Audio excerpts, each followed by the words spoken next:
Bendecida tarde, familia de Casa de Restauración. Qué feliz estar aquí una vez más con ustedes. Dios les bendiga. Y esta es nuestra continuación del tema de la semana pasada, hablando sobre el perdón. Vamos a ver, espero que ustedes tengan su Biblia en mano, porque hoy vamos a viajar a través de la palabra, hablando y estableciendo qué dice el Señor acerca del perdón. Y me encanta el libro de Juan, capítulo 34. A ver, capítulo 13, versículo 34, perdón. Jesús está hablando del perdón, pero lo va a manifestar de una manera diferente, categórica. Él dice, ustedes que ya conocen la ley y conocen los 10 mandamientos, Él establece, voy a añadir un mandamiento. No queriendo abogar los demás, pero primer mandamiento, y amarás a tu Dios con todo tu corazón, con toda tu alma, con todo tu ser, y solo a Él le servirás.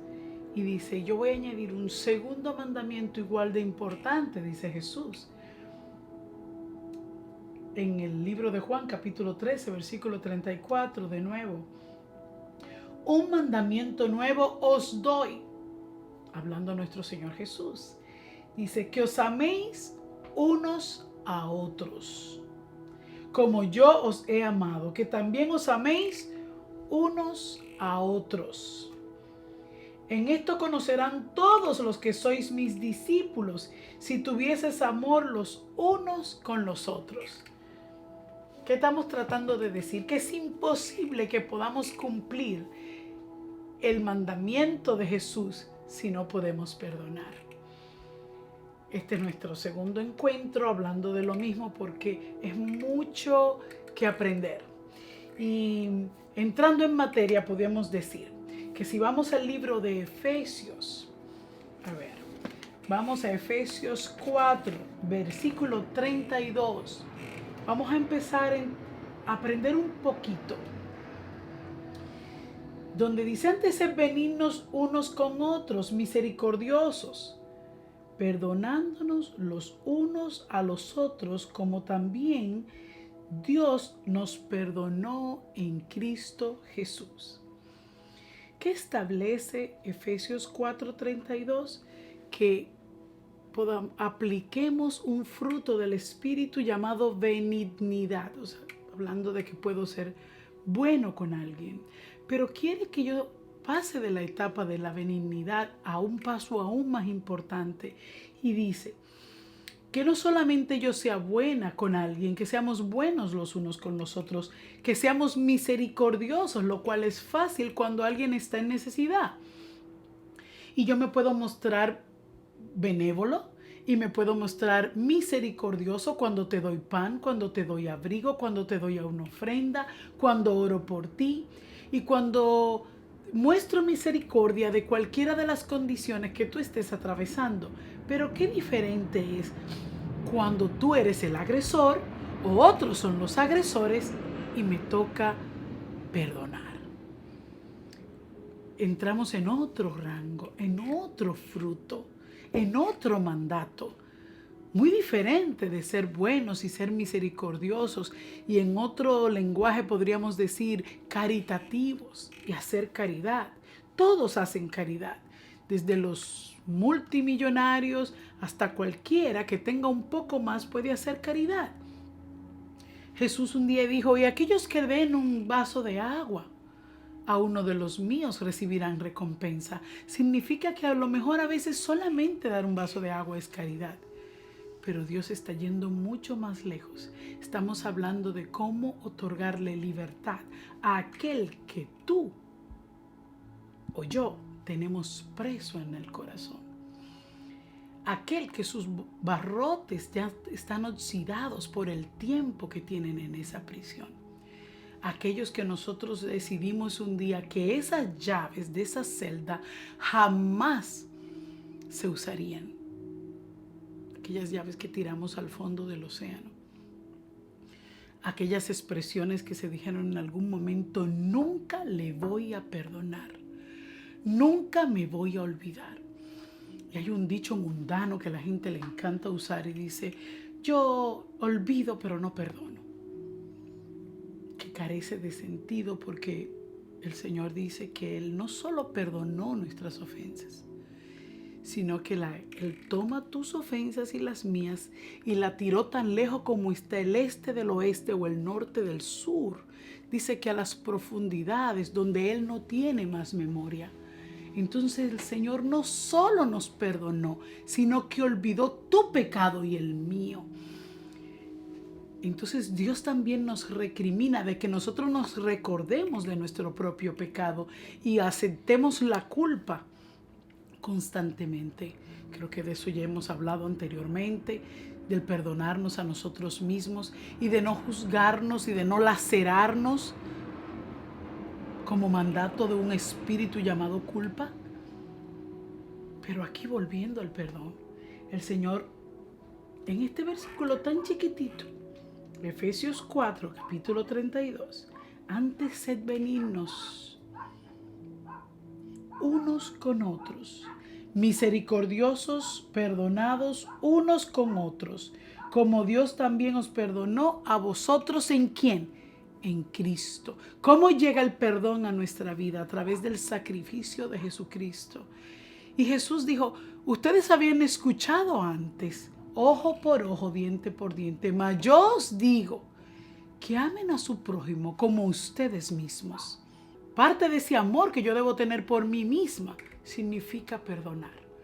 Perdonarme a mí misma primeramente y luego poder perdonar a los demás.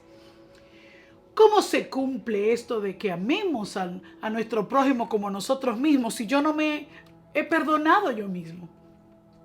Si yo no me he perdonado, ¿cómo puedo perdonar a otros? Y hablábamos de esto, es más que la continuidad. ¿Cómo lo puedo lograr? ¿Cómo puedo ver a mi agresor tal como es? Pues Efesios 6. Vámonos a Efesios 6. Yo te voy a hablar de la agresión. Efesios 6, capítulo 12 dice esto. Porque no tenemos lucha contra sangre ni carne, sino contra principados, contra potestades, contra los gobernadores de las tinieblas de este siglo, contra huestes espirituales de maldad, que están ¿dónde? En las regiones celestes. ¿Qué es todo esto? Que no tengo lucha contra carne ni sangre. ¿Qué tiene que ver esto con el perdón? Simple. Si en vez de ver que mi agresor se llama Ramón, se llama Antonio, se llama José, se llama Pedro, si mi agresor es mi familia, es mi vecino, es un desconocido, tengo que empezar a entender y a buscar la raíz espiritual de todas estas cosas. Dice que yo no tengo lucha contra carne ni sangre. Mi lucha no es con el vecino, con el que me violó, con el que me agrede constantemente, con el que me odia, con el que incita problemas. No. Con quien maneja la vida de ese agresor. Con ese espíritu que maneja la vida de ese agresor, que lo ha convertido en un títere de la maldad. Con ese es mi lucha. Entonces contiendo con espíritus que tienen un solo final, y es encarcelar mi vida. La palabra de Dios dice que Jesús vino a traerme libertad y a sacarme de la esclavitud. Parte de la esclavitud es vivir bajo el régimen de los espíritus. Y cuando yo te digo el régimen de los espíritus, es la esclavitud del resentimiento, del dolor, de esa ira constante, de todo lo que yo puedo modelar, de una tristeza profunda, de una raíz de amargura, de un espíritu que me lleva a sentirme que siempre estuve sola, que en el momento de la agresión nadie me defendió, nadie estuvo ahí para mí. Esa ira no solamente ya es hacia el agresor, sino también aquellos que se suponía que me defendieran o que me protegieran. Y empezamos a culpar a nuestros padres, a nuestros hermanos, a nuestros amigos, a nuestros pastores, a mi iglesia. Llega un momento donde yo estoy airado con el mundo, con todos. Me enoja, y por cuanto estoy enojada, estoy amargada, me retiro de los demás, y entonces la soledad también juega una parte. Llega un momento que estoy depresivo, que me siento sola, que nadie me entiende, que llevo una caja de recuerdos con que no tengo con quien compartir, que no me atrevo a ventilar, y que si a lo mejor lo he dicho y alguien lo repitió, estoy ofendida con el que lo dijo, estoy ofendida con el que me aconseja que perdone. Hay personas que se han ido de sus comunidades, de sus iglesias, solamente porque se le ha tratado de que perdonen. Hay gente que dice, tú no entiendes lo que yo pasé, no me hables de perdón. Y salen corriendo y quieren vivir ermitaños en su casa. Yo espero que tú no seas uno de esos, que estás en tu casa buscando que te den una solución, como una cirugía ambulatoria. Me sacaron este diente y me mandan a mi casa. No es tan fácil. Esto es un proceso que tiene que comenzar y que a veces lleva años. Todo depende de cuánto permiso le des al Espíritu Santo en tu corazón y en tu alma para entrar en la profundidad de los años que tú tienes guardando eso ahí. Hay gente que tiene eso desde la infancia. Hay gente que ha guardado en sus cofres esa falta de perdón, ese resentimiento que hoy ya es raíz de amargura. 5 años, 20 años, 30 años, 50 años. 50 años, o todos los años, o un año, o un día. La palabra dice, y no se ponga el sol sobre vuestro enojo. No permitas que llegue el atardecer, llegue la noche y amanezca y te quedes enojado. Significa que, imagínate, eso es un día que Dios dice que no hagamos eso. Y todos, voluntariamente, hemos violado esa ley. Hemos violentado esa palabra del Señor. Todos hemos ido a dormir enojados. Todos hemos dejado ese conflicto para mañana, o para el mes que viene, o para dentro de 15 días. Y el enemigo lo va haciendo más grande, más grande, más grande. Hay gente que tiene 50 años. Te tengo noticias. Si tienes 1 hora o 50 años viviendo la falta de perdón, ese espíritu, esa hueste de maldad está acompañado. Los demonios no trabajan solos. Entonces él tiene soledad, ira, enojo, resentimiento, raíz de amargura y falta. Todos están ahí. Son colaboradores de la causa. Y a medida que han ido pasando los años, ellos hacen estragos en tu vida. La gente a tu alrededor te rechaza por comportamientos. La gente te lastima. Yo me preguntaba en mi propio abuso, en mi propio tiempo donde fui abusada, ¿qué es conmigo? ¿Por qué todo aquel que se le quiere perder una mano se me pega a mí? ¿Qué es conmigo? ¿Por qué? ¿Cómo así esta persona me ve vulnerable? En el momento tú no lo entiendes. En el momento tú crees que todos son abusadores. Que es que todos están enfermos. Que es que todos son dañinos. Y entra una gran desconfianza, que tú tienes pavor de los vecinos, de los maestros, de los amigos. Y empiezas a crear tu propio método de defensa. Pero no es eso. Es que ese espíritu que entra a tu vida a través del abuso hace una especie de, como un imán, y se conecta con aquellos que están dañados y son manipulados por el mismo espíritu. Aquel que en él tiene el espíritu de dañar, de violar, de pervertir, de crear dolor, puede identificarse con el que ya está en ti y sabe que tú eres víctima. Y el enemigo sabe que mientras más dolor, que mientras más ataduras, que mientras más va tejiendo eso en tu vida, muy difícilmente tú llegues al potencial en el que Cristo te creó. Muy difícilmente tú vivas la vida abundante que Jesucristo te prometió. Muy difícilmente tú seas capaz de vivir una vida de gozo, una vida de paz, una vida feliz. Pero lo peor, que tú puedas modelarle una vida abundante y saludable a los tuyos, a tus hijos. Entonces ese dolor no se sigue multiplicando.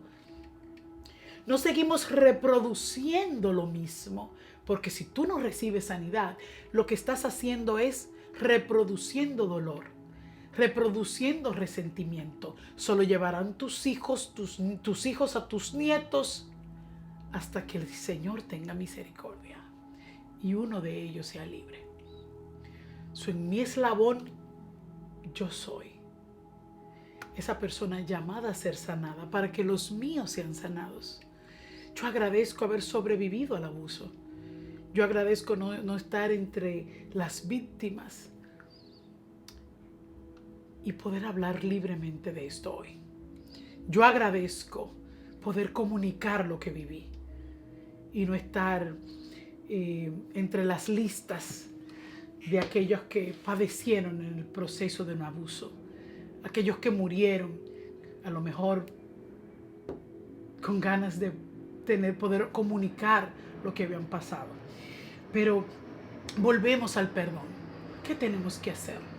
Vamos a ver la falta de perdón como lo que es: un espíritu, una entidad, una hueste de maldad. Está ahí. Y si ese es el más fuerte, sus colaboradores necesitan que tú hayas hecho crisis muchas veces, desde el día del evento hasta el día de hoy.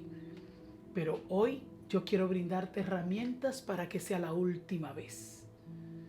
Entonces, cuando lo ves como lo que son espíritus, no el vecino, no el tío, no el abuelo, no el papá, sino los espíritus, cuando tú seas libre, vas a poder perdonar al títere.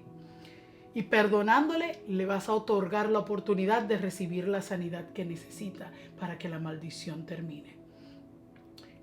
Entonces, al ver a este espíritu tal como es, empezamos a ejercer la fuerza de lo que habla Jesús. Dice que nosotros tenemos autoridad sobre todo espíritu y que toda obra del mal, dice Lucas 10:19, está bajo nuestros pies. Y que tú y yo podemos decirle que salga de nosotros. Necesitamos aprender sobre esto. Necesitamos aprender cómo lo callo, cómo le quito fuerzas. La primera que tú necesitas, lo primero que yo necesité, es el anhelo de ser obediente. Y digo: Señor, yo decido que yo quiero caminar en obediencia. Si yo necesito caminar en obediencia, el primer mandamiento dice que yo debo amar a mis enemigos. ¿Cómo hago esto? Ok, si es mi enemigo, tengo que perdonarle. Y hablamos la semana pasada que necesito decidir perdonar. Segundo paso. Primero, obediencia. Segundo, necesito decidirlo. ¿Qué pasa ahora cuando ya tomé la decisión? Y digo, decidí perdonar a mi agresor. Yo la semana pasada aconsejé que sentáramos al agresor. Perdónelas. A veces no es tan fácil hablar de algo tan personal. Cierto que yo estoy dando por gracia lo que he recibido por gracia, pero no es un libro, no es un material aprendido, es mi vida. Es mi corazón, es mi alma abierta. Mientras lo hablo, muchas veces vuelvo a la escena, vuelvo a la situación y es doloroso. Perdonar no significa ausencia de dolor en absoluto. Para nadie es un gran trofeo, es una bandera de victoria decir: yo fui abusado. El único objetivo de hacer esto es que tú recibas la libertad que Cristo ya compró en la cruz del Calvario para ti y para los tuyos. Entonces, si hablamos en el libro de Mateo capítulo 18 versículo 21 y vamos aprendiendo que ya decidí que quiero perdonar, este capítulo dice esto. Versículo 21 del capítulo 18 dice: entonces se le acercó Pedro y le dijo: Señor, ¿cuántas veces perdonaré a mi hermano que peque contra mí? ¿Hasta 7 veces? Pedro estaba tratando de ser un buen religioso. Cuando decimos hasta 7 veces puedo perdonar, 7 veces es bastante, aquel que me haya ofendido. Sin embargo, el Señor le dice, Jesús les dijo: no te digo que hasta 7, sino que aún hasta 70 veces 7. Y con eso Él le está diciendo infinitamente. Así es que tu proceso de perdón comienza cuando decides obedecer y cuando determinas tomar la decisión de perdonar. Pero ¿cuántas veces voy a tener que perdonar a ese opresor? Al que me ofendió, al que me humilló, al que me violentó. Tantas veces como dice Jesús. Porque no quiere decir que en una ocasión que yo decida perdonarle, abarco los 5 años, los 2 años, las 4 veces y todos los años que tengo guardando esta ofensa y todo el daño que el tenerla guardada ha producido en mí. Eso es necesario que yo perdone hoy hasta donde puedo hacerlo. Porque así perdonar es como hacerte una cirugía de corazón abierto. Pero el Señor va a ir llevando esa cirugía a la capacidad que tu cuerpo lo pueda tolerar, a la capacidad que tu espíritu pueda ser libre. No va a traer el todo en una sola ocasión. Entonces, pero como has tomado la decisión, los próximos días de la decisión volverán los recuerdos. Y es en el momento donde esos recuerdos se los entrego al Señor. La palabra de Dios dice, vengan a mí, depositen sus cargas, depositen su dolor, depositen sus ofensas. Y yo cuando recuerdo traigo la ofensa y vuelvo a traer mi decisión y mi obediencia de perdonar. Y digo, Señor, ahora esto nuevo que estoy recordando.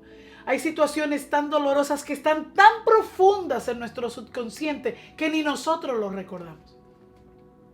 Cuando le doy el permiso al Espíritu Santo, empieza a traer recuerdos.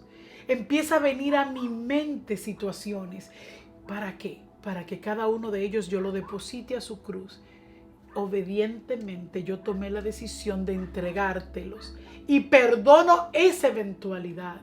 Y perdono esa situación y sobre todo a esta persona. ¿Y qué voy haciendo con esto? Voy debilitando. Es como si estuvieran matando, envenenando por pedazos a este espíritu de falta de perdón que había conducido mi vida todos estos años.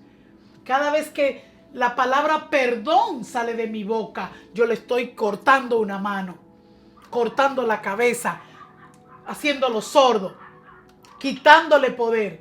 Cada vez que yo vuelvo a repetir, perdono. Yo le perdono. Yo voluntariamente le suelto. Él pierde el poder de atarme en el resentimiento. Él pierde el poder de mentirme una y otra vez. De usar mis emociones en mi contra. De llevarme una y otra vez al mismo escenario. La palabra de Dios establece que el resentimiento nos daña tanto que nos enferma. Hay gente que está enferma de reumatismo, hay gente que está enferma en sus huesos, hay gente que está enferma físicamente, como lo explica la palabra, como la mujer de la joroba o tantas enfermedades que el Señor dice que eran espirituales, no eran físicas. Y aún nuestro cuerpo físico puede estar enfermo por haber retenido todos estos años la simple decisión de perdonar. Y cuando yo te digo simple, muchos creerán que me estoy burlando de su dolor. No, no me estoy burlando. Te estoy recordando que tú no estás haciendo esto solo. Ya que esta serie está dirigida a aquellos que se han convertido, arrepentido, bautizado y por ende tienen la fuerza, el poder y la autoridad en Cristo Jesús a través del Espíritu Santo para ser acompañados en su proceso. Así es que el día que tú decidiste aceptar a Cristo, no le veías, lo aceptaste por fe. Asimismo aceptamos por fe la obra redentora, la obra sanadora, la obra libertadora que Él hace en nosotros.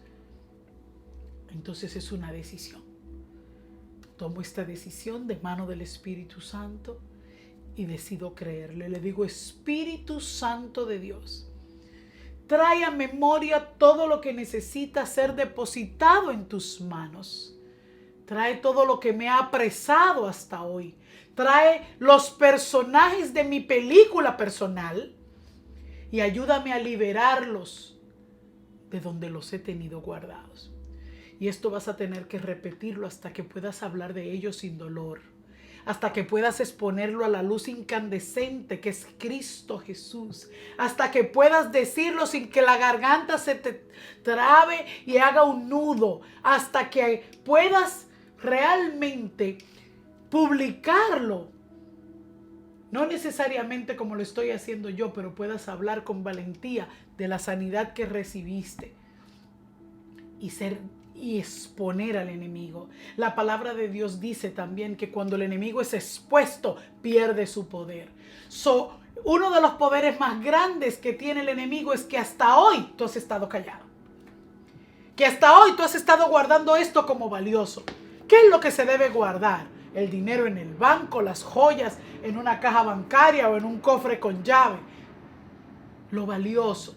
La palabra de Dios en nuestro corazón es valiosa. Lo que el manual de vida establece debe estar guardado, dice el Señor, en mi mente, en mi corazón y en mi boca para ser dicho como valioso. Pero somos muy rápidos en guardar el dolor. Es una estrategia satánica. Y es justamente la estrategia de aquel que te violentó. Ya sea que se llame espíritu de robo de identidad, ya sea que se llame espíritu de violación, ya sea que se llame espíritu de agresión física, ya sea que se llame manipulación psicológica. No importa el espíritu, todos operan igual. El reino de las tinieblas los usa para atarnos, para mantenernos presos y esclavos de esas emociones. Pero la buena noticia, Cristo vino a hacerme libre. No entremos en el engaño de estar sentados en la iglesia 20 años más, viviendo como esclavos. Sino, extiende tu mano, extiende tu corazón, extiende tu boca hacia la decisión de ser libre y de recibir lo que Cristo ya pagó en la cruz. Una y otra vez, no me canso de decirlo. La libertad y el perdón de tu esclavitud. Bueno es Dios. Bueno es Dios. Quiero orar por ti. Padre, gracias por cada persona que esté escuchando este testimonio y esta serie. Tú conoces su dolor, tú conoces su vivencia. Yo me pongo ahora con ellos en el poder del acuerdo. Y declaro que lo que tú conquistaste en la cruz, hoy ellos lo reciben. Hoy su alma es libertada. Hoy los que lo ultrajaron, los que los dañaron, tienen nombre. Y declaramos que todo espíritu, llámese como se llame, está bajo tus pies y tú tienes la autoridad. Declaramos que eres libre a través de la sangre de Jesús, a través del nombre de Jesucristo, dado a los hombres con poder y autoridad. Declaramos que la sangre es más que suficiente y que al momento de decidir ser libres, el Espíritu Santo inmediatamente comienza esa obra redentora y libertadora de adentro hacia afuera. Hermano, echa mano a la libertad en el nombre poderoso de Jesús. Amén.